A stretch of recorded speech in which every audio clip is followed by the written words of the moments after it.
High-level Muslim leaders are calling for random knife attacks in alleys, forests, beaches, and quiet neighborhoods. Come on!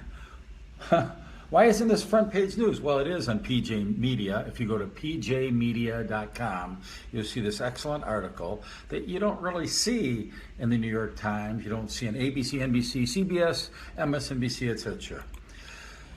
Let me read just a little bit of this PJ Media article.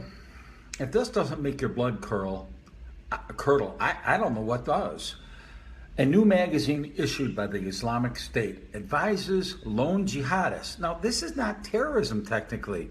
If it's a lone jihadist that does something, they don't even consider that terrorism. They don't even call it RICO because it's a lone terrorist, a lone Muslim. But he's told from on high to do this. So let's see what they're telling him to do. I think it's terrorism. I think it's RICO actionable, but I mean, what is it? The definition of RICO is going to be two or more gathered together. Sounds like church, but two or more gathered together to do terrorism is RICO, a conspiracy. But one, they're getting around this by having lone terrorists. Let's read on. It says, they advise the lone terrorists to get over any squeamishness about using knives and embrace sharp objects as, quote, widely available, unquote, weapons of jihad in nighttime stabbing campaigns. If this isn't Satanism outright, I don't know what is. Evil incarnate. Here it says, ISIS's El Hayat Media Center. You got a media center. They should blow it apart. Somebody should bomb the media center. I mean, why aren't they targeting ISIS Media Center? They're allowing it to be up and running. The ISIS El Hayat Media Center issued a second, this isn't just one, issued the second issue of its magazine, Rumiyah, Rumayah, meaning Rome, R-O-M-E, in English, Turkish, German, French, Indonesian, Russian, Arabic, and so forth. The design of the magazine is more simple than ISIS's English language. I don't know how you pronounce this word, D-A-B-I-Q. It's also much shorter, 38 pages compared to the 82 pages in the last issue of the Beak. All right, so I don't care how many pages it is. I care how long it takes for our elected representatives to stop importing terrorists. Oh, but it's not politically correct for me to say that. Hillary Clinton continues to import them or support that. Barack Obama does. We see in the news all the time about these wonderful smiling families of refugees. Refugees, my elbow. They're not refugees.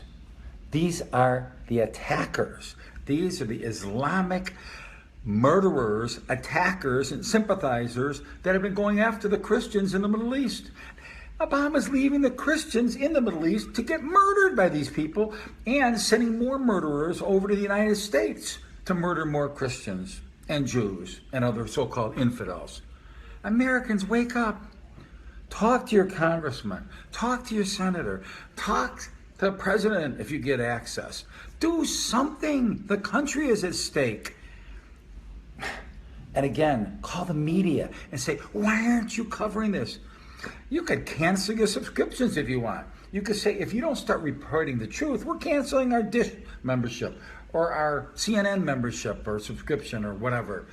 I mean, I rant on and on. I'm a lone person doing nothing more or less than you could do yourselves by having a Facebook or YouTube live stream. But I'm doing my part, warning the world.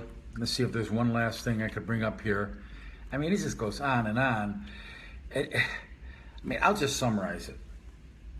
Look for knifing, stabbings, axings, macheteings in the United States and United States soil by these new so-called refugees. They're making no bones about it. They're not even hinting. They're direct about it. They're saying, cut off their heads, stab them. I mean, you're walking in the beach, down on the sand, or in the park, in the forest, or whatever, with your child, and all of a sudden knives come out, stabbing people. Why? Because the high-level Muslim leaders are telling them to do that and not to be squeamish about it. Okay, here's another politically incorrect message of truth, unassailable, nobody can argue with, but it almost seems like nobody cares about it. How bad would it have to be before people actually care enough to do something about this, before our media tells the truth, before our politicians tell the truth. But unfortunately, unless there's a major moral change, you'll know when they're lying because their lips will be moving. And after this starts to happen, they will likely deny that we're ever warned. Well, let it be a warning to you. We've been warned.